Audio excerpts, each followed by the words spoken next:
Good morning all.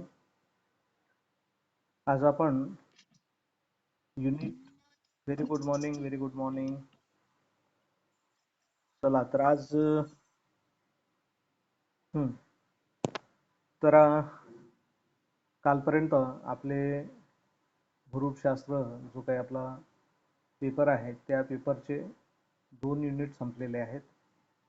आता आपण नवीन युनिटला सुरुवात करणार आहोत, युनिट नंबर 3, ज्याचं नाव आहे सागरशास्त्र, ज्याला इंग्लिशमध्ये प्रामुख्याने ओशिनोग्राफी असं म्हटलं जातं. यालाच सागर विज्ञान असं देखील संबोधल्या जात असतं. ज्यावेळेस आपण सागर हा शब्द ऐकतो किंवा वापरतो त्यावेळेस आपल्या चटकन लक्षात येतं की विस्तृत अशा भूभागावर अथांग असं पसरलेलं जे पाणी असतं त्या पाण्याचा स्रोत म्हणजे सागर किंवा समुद्र होय. या सागराचा मानवाच्या जीवनामध्ये अत्यंत महत्त्वपूर्ण असा स्थान असलेलं आपल्याला पाहावयास मिळतं. कारण या सागराच्या सानिध्यात पृथ्वीवरील अनेक जे घटक आहेत हे घटक विकसित होत असलेले आपल्याला पाहावयास मिळतात. अशा या सागराला प्रामुख्याने पृथ्वीच्या उत्पत्तीपासून तर आजपर्यंत अत्यंत महत्त्वाचं स्थान असलेलं आपल्याला पाहावयास मिळतं.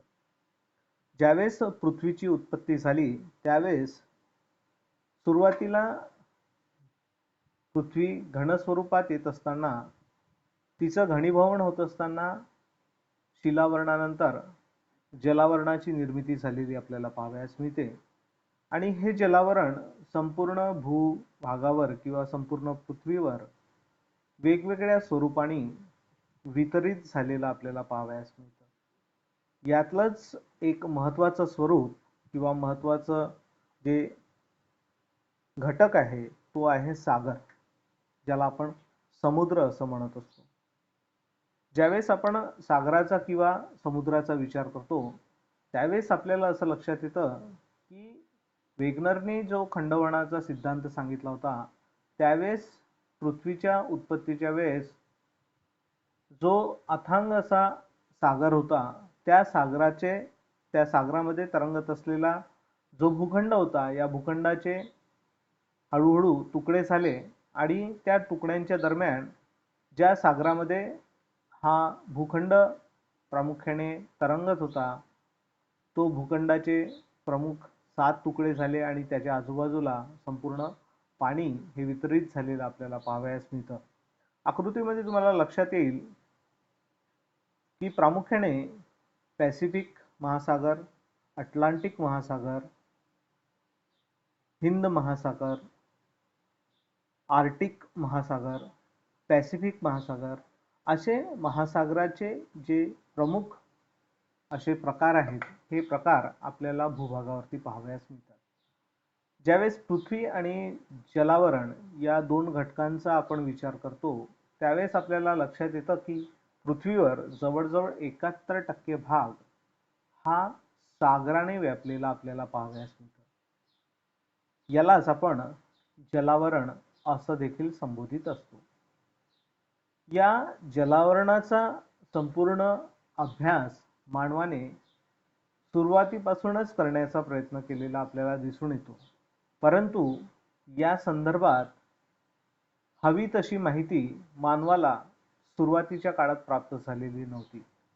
जसजसं जलपर्यटनाला सुरुवात झाली तसतसं या महासागराविषयीच्या गूढ सत्यांची उकल प्रामुख्याने मानवाने करायला सुरुवात केली. आणि याचा जेव्हा अभ्यास करायला मानवाने सुरुवात केली त्यावेळेस याचा अभ्यास करणारी जी काही एक नवीन शाखा भूगोलामध्ये उदयास आली तिला प्रामुख्याने सागरशास्त्र असं म्हटलं गेलेलं आपल्याला पाहावयास मिळतं. प्रामुख्याने जलावरणाचा शास्त्रशुद्ध अभ्यास ज्या शास्त्राद्वारे केला जातो अशा शास्त्राला आपण सागरशास्त्र असं संबोधित असतो. म्हणजेच पृथ्वीवरील जे विस्तृत असे जलभाग आहेत, अशा जलभागाला आपण सागर किंवा ओशन किंवा समुद्र या नावाने संबोधित असतो. आणि हे जे जलभाग आहेत, हे जलभाग मानवाच्या जीवनामध्ये आपलं महत्त्वपूर्ण स्थान भूषवत असलेलं आपल्याला पाहावयास मिळतात. कारण असं म्हटलं जातं की जी विविध संसाधने माणूस आपल्या जीवनामध्ये उपयोग करतो, ज्या संसाधनांचा उपयोग तो आपल्या जीवनामध्ये करतो, त्यातील एक महत्त्वपूर्ण असं संसाधन म्हणजे आहे सागर. आणि सागरामध्ये विविध प्रकारची साधन संपत्ती ही लपलेली आपल्याला पाहावयास मिळते. सागरापासून मानवाला मोठ्या प्रमाणात सी फूड मिळतं, ज्याला सागरी आपण खाद्य म्हणतो, ते मिळतं. सागरापासून मोठ्या प्रमाणात पेट्रोलियम पदार्थ मिळतात. सागरापासून मोठ्या प्रमाणात आपल्याला पर्जन्य वृष्टीसाठी लागणारं जे पाणी असतं हे प्राप्त होत असतं. सागरापासून आपल्याला विविध प्रकारची खनिजे मिळत असतात, विविध प्रकारचे धातू मिळत असतात. तर अशा प्रकारे अनेक जी संसाधने आहेत, ही संसाधने मानवाला सागरापासून मिळत असलेली आपल्याला पाहावयास मिळतात. आणि त्यामुळेच सागराचा मानवी जीवनावर फार मोठा प्रभाव असलेला आपल्याला पाहावयास मिळतो. या शास्त्रांतर्गत सागरात भौतिक व जैविक घटकांचा मानवाच्या जीवनातील प्रभाव आणि मानवाचा सागरावरील प्रभाव यांच्या आंतरसंबंधाचा देखील अभ्यास प्रामुख्याने सागरशास्त्रांतर्गत केल्या जात असलेला आपल्याला पाहावयास मिळतो. हे जे शास्त्र जे उदयास आलं आहे, याच्या मागील प्रमुख कारण असंच की मानवाला त्याच्या जीवनामध्ये ज्या विविध संसाधनांची आवश्यकता पडत असते, त्यातील एक महत्त्वपूर्ण संसाधन हे सागर असल्याने हळूहळू या सागरासंदर्भात विविध अभ्यासकांनी अभ्यास करायला सुरुवात केली. आणि यापासूनच या सागराचं अभ्यास करणारं जे शास्त्र असतं, त्या शास्त्राला आपण सागरशास्त्र म्हणून संबोधू लागलो. जसजसं मानवाला या सागराविषयी अनेक गोष्टी माहीत करण्याचा ज्यावेळेस त्याच्या मनात आलं, त्यावेळेस या सागराचा शास्त्रशुद्ध अभ्यास प्रामुख्याने जगावरील विविध देश करू लागले.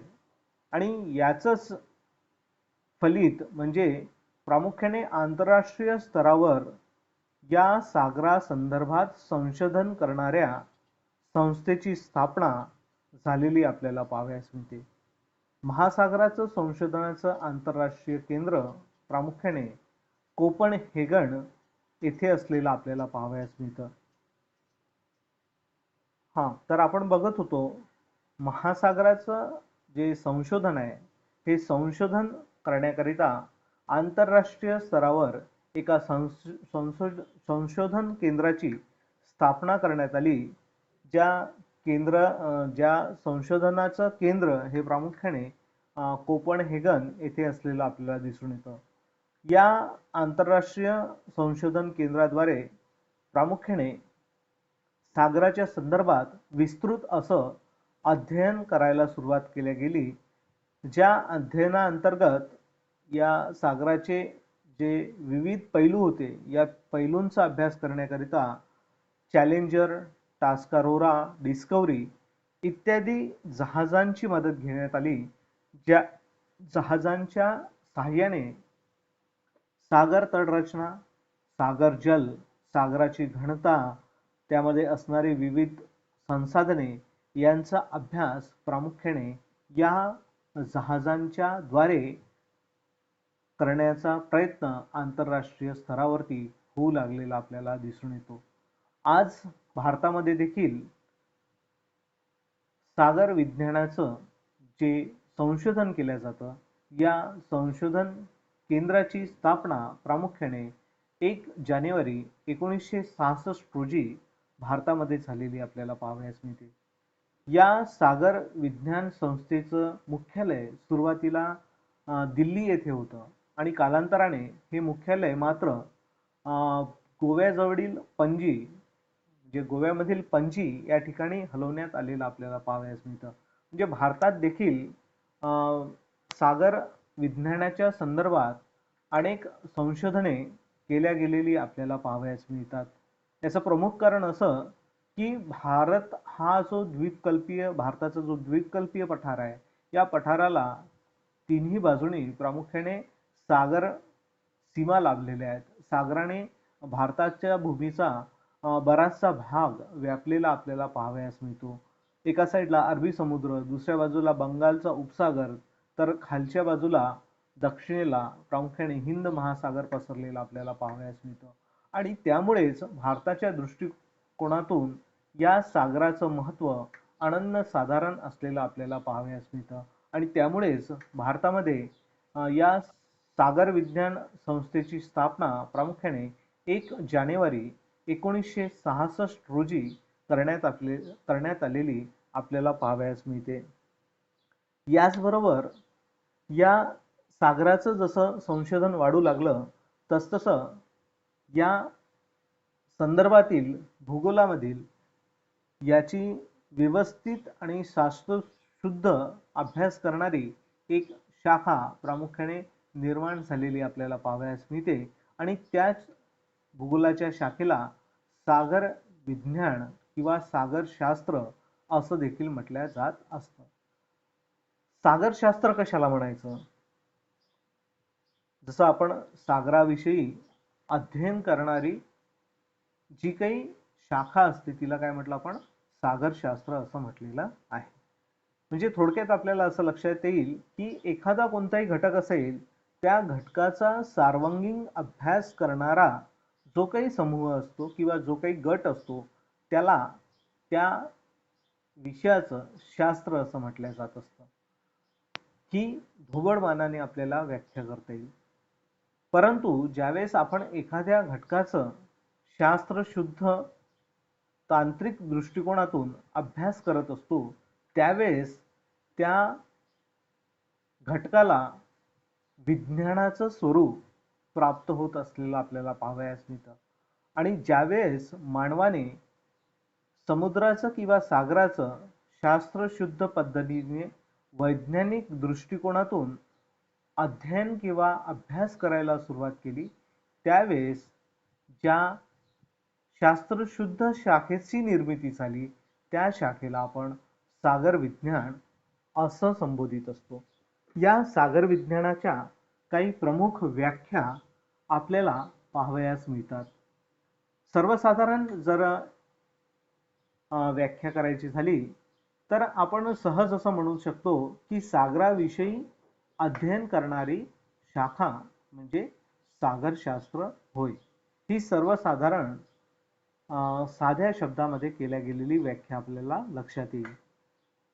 शास्त्रशुद्ध जर व्याख्या करायची झाली तर आपल्याला असं म्हणावं लागेल की सागराविषयीचा शास्त्रीय पद्धतीने अभ्यास करणाऱ्या विज्ञान शाखेस आपण सागरशास्त्र म्हणून संबोधित असतो. म्हणजे ज्यावेळेस शास्त्रीय पद्धतीने वैज्ञानिक दृष्टिकोनातून आपण सागराचा अभ्यास करतो त्या शास्त्रशुद्ध शाखेला आपण सागरशास्त्र असं संबोधित असतो. आल्बेडो देफो याने सुद्धा सागरशास्त्राची एक सुसंगत अशी व्याख्या केलेली आपल्याला पाहावयास मिळते. तो म्हणतो की सागर विज्ञान सागराचे क्रमबद्ध विज्ञान होय. काय म्हणतो की सागर विज्ञान हे सागराचे क्रमबद्ध विज्ञान होय.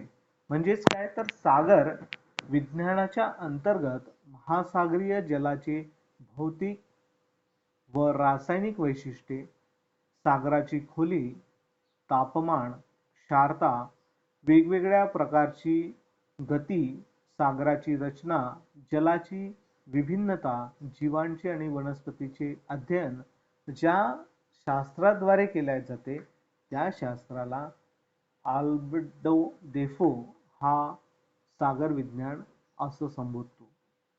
या व्यतिरिक्त अनेक वैज्ञानिकांनी सागरशास्त्राच्या शास्त्रशुद्ध व्याख्या केलेल्या आपल्याला पाहावयास मिळतात, ज्यामध्ये सागरशास्त्राच्या अंतर्गत सागर तळाची रचना, स्वरूप आणि विशेषतः पाण्याचं व त्यांच्या हालचालीच्या अध्ययनाचा समावेश हा सागरशास्त्रामध्ये केला जात असतो.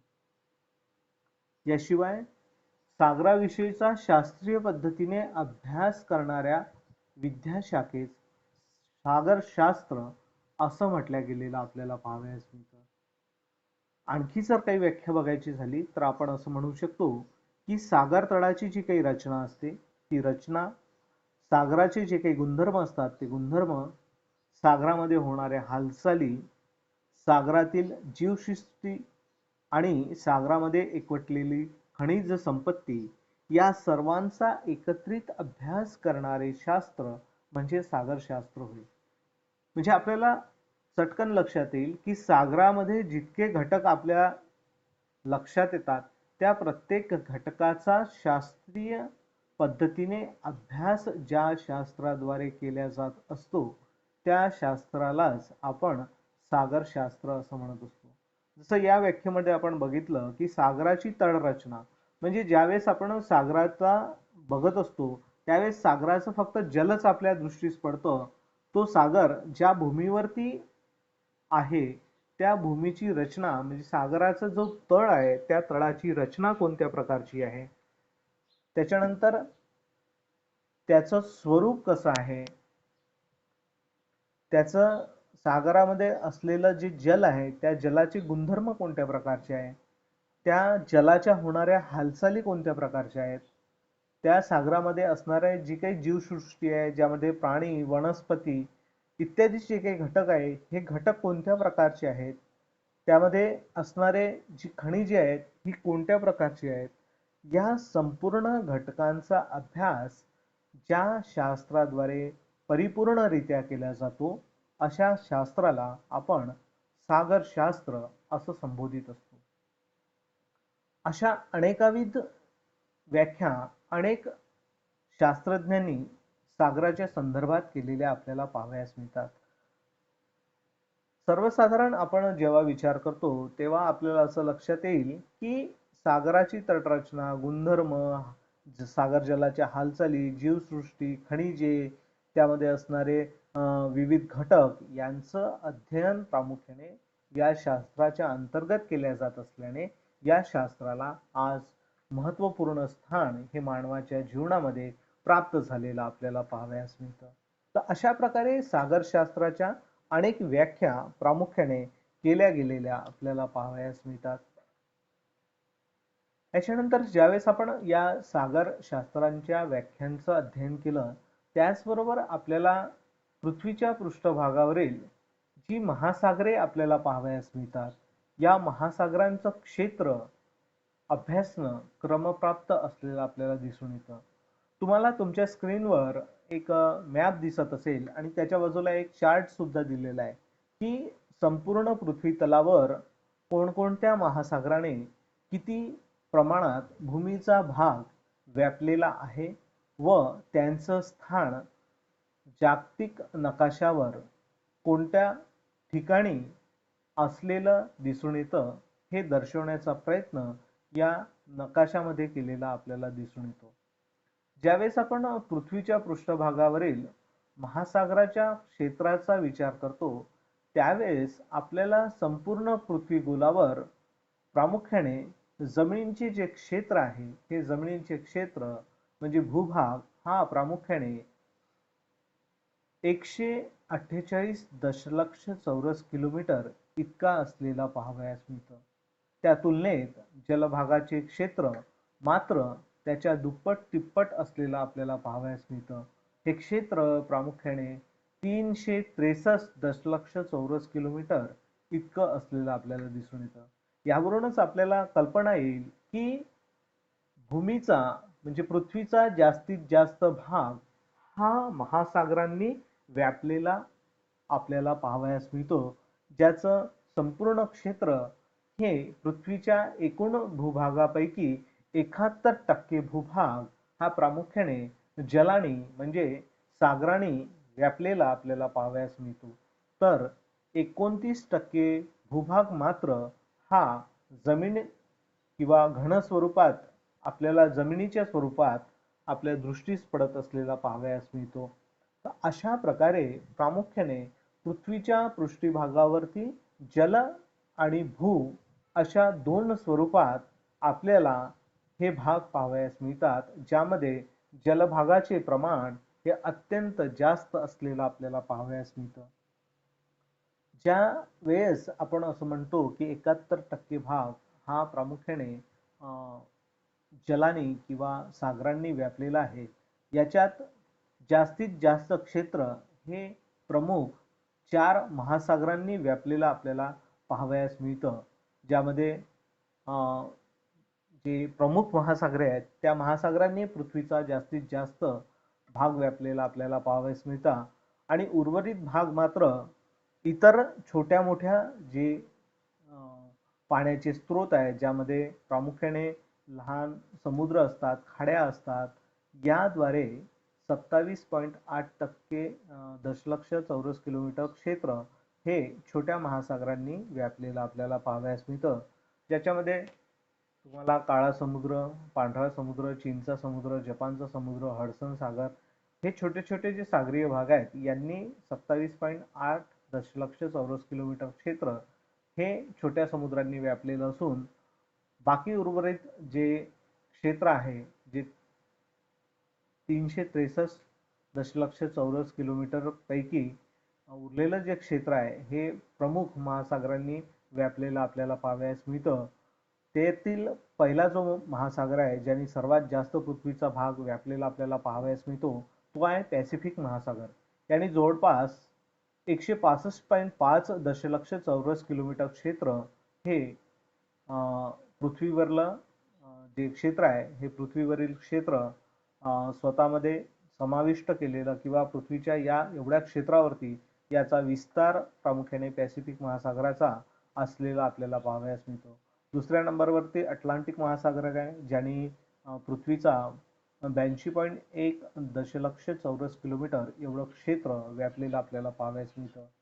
हिंद महासागराने देखील 73.6 दशलक्ष चौरस किलोमीटर एवढं क्षेत्र प्रामुख्याने आपल्यामध्ये समाविष्ट केलेलं किंवा स्वतः व्यापलेलं पाहावयास मिळतं. त्याचबरोबर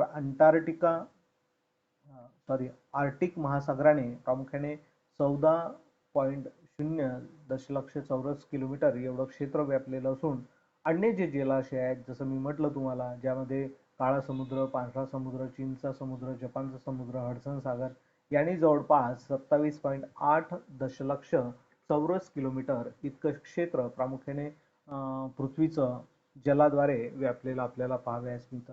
अशा प्रकारे पृथ्वीवर प्रामुख्याने हे जे 71% जलभाग आपल्याला पाहावयास मिळतो, त्यामध्ये या प्रमुख 4 महासागरांबरोबर अन्य छोट्या मोठ्या महासागरांद्वारे हे क्षेत्र व्यापलेलं आपल्याला पाहावयास मिळतं. याचबरोबर ज्यावेळेस आपण सागरशास्त्राचा अभ्यास करतो त्यावेळेस कोणत्याही जो काही शास्त्र असतं या शास्त्राची ज्यावेळेस शास्त्रशुद्ध ज्यावेळेस अभ्यास केला जातो त्यावेळेस या शास्त्राची व्याप्ती आणि त्याचं स्वरूप कोणत्या प्रकारचं आहे हे देखील अभ्यासणे आपल्याला महत्त्वाचं असतं.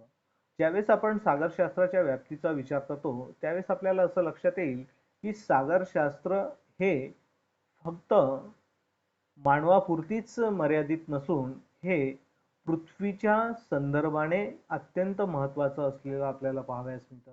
कारण पृथ्वीवरती जे जीवन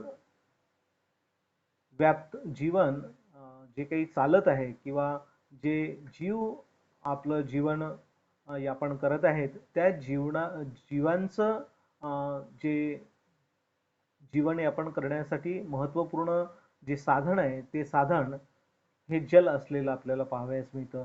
ज्या प्रकारे कोणतंही प्राणी अथवा मानव हा ऑक्सिजन शिवाय जगू शकत नाही, तसाच तो पाण्याशिवाय देखील जगू शकत नसलेला आपल्याला पाहावयास मिळतो. वनस्पती अथवा प्राणी हे संपूर्णतः या पाण्यावरती अवलंबून असलेले आपल्याला पाहावयास मिळतात. ज्याप्रमाणे प्रत्येकाला वायू ची जगण्याकरिता आवश्यकता असते, तशीच जलाची देखील मानवाला जीवन यापन करण्याकरिता किंवा जगण्याकरिता जलाची देखील आवश्यकता असलेली आपल्याला पाहावयास मिळते.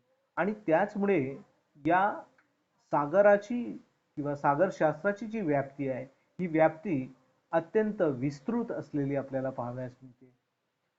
सुरुवातीच्या काळात ज्यावेळेस सागराविषयी अभ्यासाला किंवा अध्ययनाला सुरुवात झाली, त्यावेळेस मात्र सागराविषयी विशेष अशी माहिती मानवाला नसलेली आपल्याला दिसून येते. मानव फक्त सागरापासून जे खाद्य असायचं ते खाद्य प्राप्त करताना आपल्याला सुरुवातीला पाहावयास मिळतं. आणि जसजसं मानवाचा विकास होऊ लागला, तसतसं मानवाने या सागरामध्ये पर्यटनाला किंवा विविध शोध करायला सुरुवात केलेली आपल्याला पाहावयास मिळते. आणि जसजसं मानवाने या सागरामध्ये प्रवेश केला, तसतसं या सागरासंदर्भातील विविध गूढ किंवा विविध सत्ये बाहेर येऊ लागली. मागील काही दशकात आपल्याला असं लक्षात येईल की या सागरासंदर्भात जो अभ्यास केला जात आहे, हा अभ्यास अत्यंत विस्तृत आणि गतिशील असलेला आपल्याला पाहावयास मिळतं. याकरिता प्रामुख्याने आंतरराष्ट्रीय स्तरांवरती मोठे मोठे प्रकल्प हाती घेतले गेलेले आपल्याला दिसून येतं. आणि याकरिता प्रामुख्याने जे आंतरराष्ट्रीय सागर विज्ञान संस्था आहे, ज्याचं केंद्र आपण कोपनहेगन इथं आहे असं म्हणतो, त्या आंतरराष्ट्रीय सागर विज्ञान संस्थेद्वारे विविध जहाजांमार्फत, ज्याच्यामध्ये चॅलेंजर, टास्कारोरा, डिस्कवरी, मिटिऑर इत्यादी जी जहाजे आहेत, या जहाजांच्या द्वारे प्रामुख्याने या सागराचा संपूर्ण अभ्यास करण्याचा प्रयत्न आज आंतरराष्ट्रीय स्तरावरती होत असलेला आपल्याला पाहावयास मिळतो. सर जॉन मरे, नॅन्सन, पीटरसन इत्यादी अनेक संशोधकांनी या सागराच्या संदर्भात महत्त्वपूर्ण अध्ययन करून सागरासंदर्भातील महत्त्वपूर्ण माहिती आज मानवाला करून दिलेली पाहावयास मिळते. आज प्रत्येक देश या सागराच्या संदर्भात फार सजग आणि याच्याकडे एक महत्त्वपूर्ण संसाधन म्हणून बघत असलेलं आपल्याला पाहावयास मिळतं. कारण अनेक देशांच्या ज्या सीमा आहेत, या सीमा या सागराला लागून असल्याने त्या देशांच्या संरक्षणाच्या दृष्टिकोनातून या सागरांच्या सीमा अत्यंत महत्त्वपूर्ण भूमिका वठवत असलेल्या आपल्याला पाहावयास मिळतात. आणि त्यामुळेच या सीमांचं रक्षण करण्याकरिता या सागराचं अध्ययन मोठ्या प्रमाणात केल्या जात असलेलं आपल्याला पाहावयास मिळतं. त्याचबरोबर या सागरातून ज्या देशांना याच्या सीमा लागलेल्या आहेत किंवा ज्या देशाला लागून सागर पसरलेला आहे, त्या देशाच्या दृष्टिकोनातून आर्थिक दृष्ट्या हे सागर अत्यंत महत्त्वाची भूमिका वठवीत असलेले आपल्याला पाहावयास मिळतात. जे देश सागरा सानिध्यात आहेत, अशा देशांना मोठ्या प्रमाणात जी आंतरराष्ट्रीय वाहतूक आहे, ही आंतरराष्ट्रीय वाहतूक या सागरांद्वारे करण्यास अत्यंत महत्त्वाची भूमिका हे सागर वठवीत असलेले आपल्याला पाहावयास मिळतात. त्याचबरोबर जसं मी म्हटलं, संरक्षणाच्या दृष्टिकोनातून हे महत्त्वाचे आहेत. त्यामधून मिळणारे जी विविध संसाधने आहेत, या संसाधनाच्या दृष्टिकोनातून सागर महत्त्वपूर्ण आहेत. आणि त्यामुळेच हे जे आंतरराष्ट्रीय संशोधन केंद्र आहे, हे आंतरराष्ट्रीय संशोधन केंद्र प्रामुख्याने या सागराचा मोठ्या प्रमाणात अभ्यास करत असलेला आपल्याला पाहावयास मिळतात. जसं म्हटलं आपण, कोपनहेगन हे या दृष्टिकोनातून अत्यंत महत्त्वाची भूमिका वठवत असलेलं आपल्याला दिसून येतं.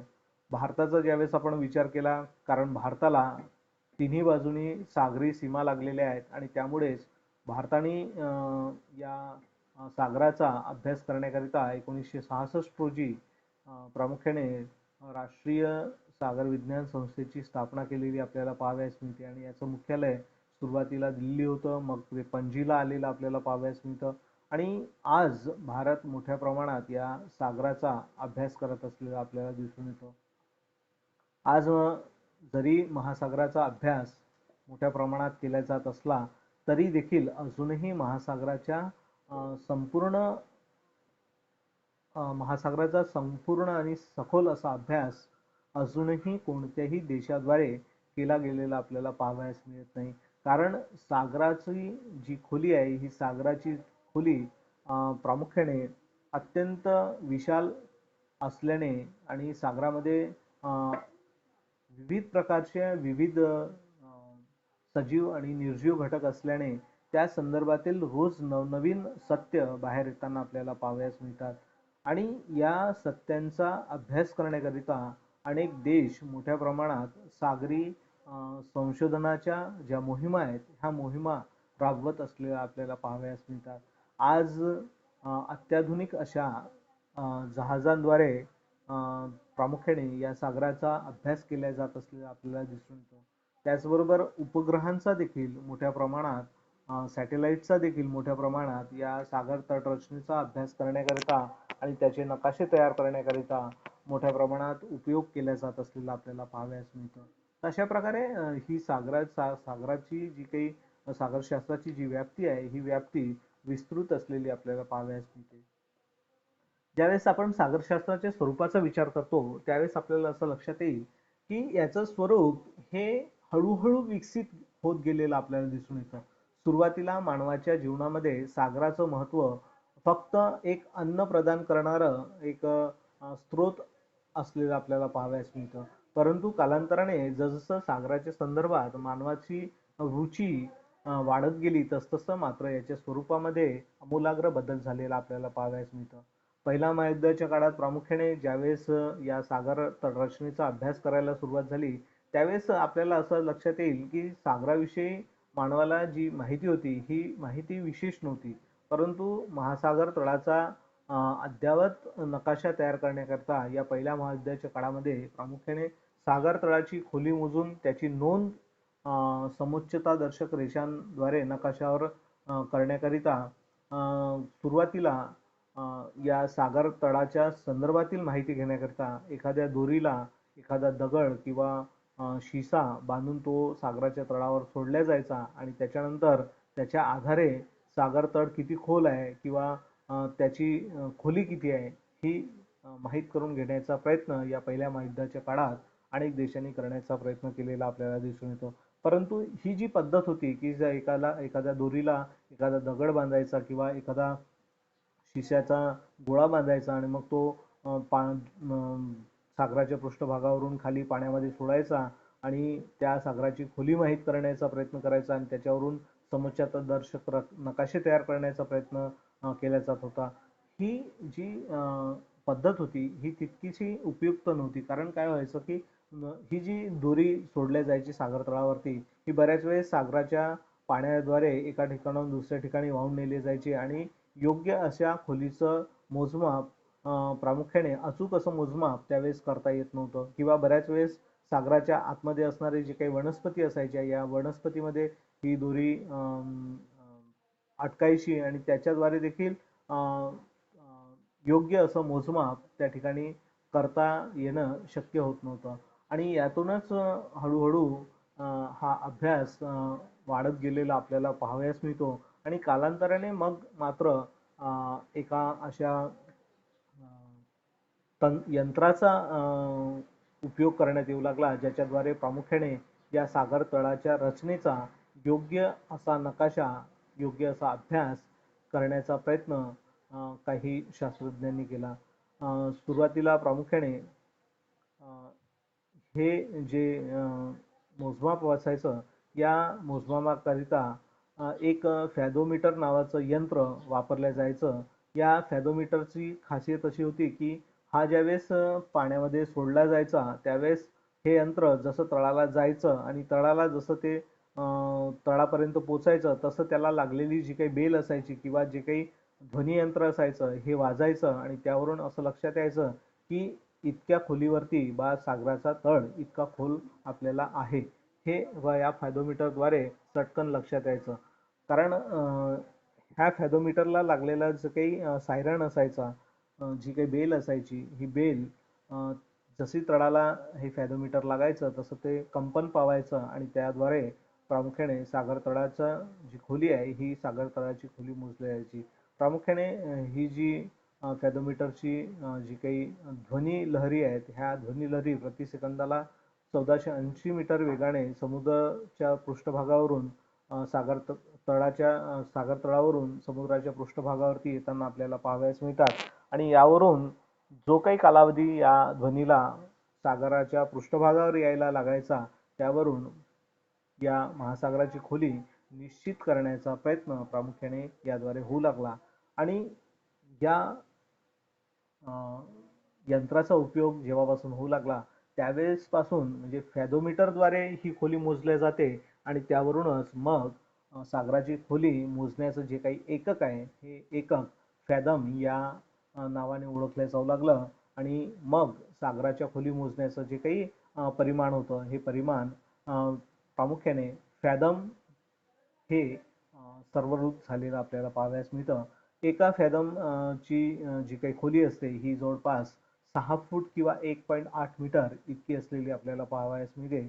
आज फॅथोमीटरच्या साहाय्याने अनेक महासागरांच्या तळाचे तेथील उठावाचे नकाशे तयार करण्यात आलेले आपल्याला पाहावयास मिळतात. याशिवाय फॅथोमीटर व्यतिरिक्त उपग्रहांच्या साहाय्याने देखील किंवा पाणबुड्यांच्या साहाय्याने देखील आज महासागराच्या आतील जे काही भूदृश्य आहे त्या भूदृश्याचा अभ्यास मोठ्या प्रमाणात केला जात असलेला आपल्याला पाहावयास मिळतो. यावरून आपल्याला असं लक्षात येईल की सुरुवातीला फक्त ऐकीव किंवा वर्णनात्मक जो काही सागराचं स्वरूप होतं ते सागराचं स्वरूप हे बदलून आज शास्त्रशुद्ध झालेलं आपल्याला पाहावयास मिळतं. तर अशा प्रकारे प्रामुख्याने हे जे सागरशास्त्र आहे हे सागरशास्त्र विकसित होत गेलेलं आपल्याला पाहावयास मिळतं. अशा प्रकारे सागराच्या संदर्भात जे शास्त्रशुद्ध अभ्यास करणारे जे काही शास्त्र आहे त्याला आपण प्रामुख्याने सागर विज्ञान किंवा सागरशास्त्र असं संबोधित असतो. यावरून तुम्हाला लक्षात येईल की सागराचा शास्त्रशुद्ध अभ्यास करणारे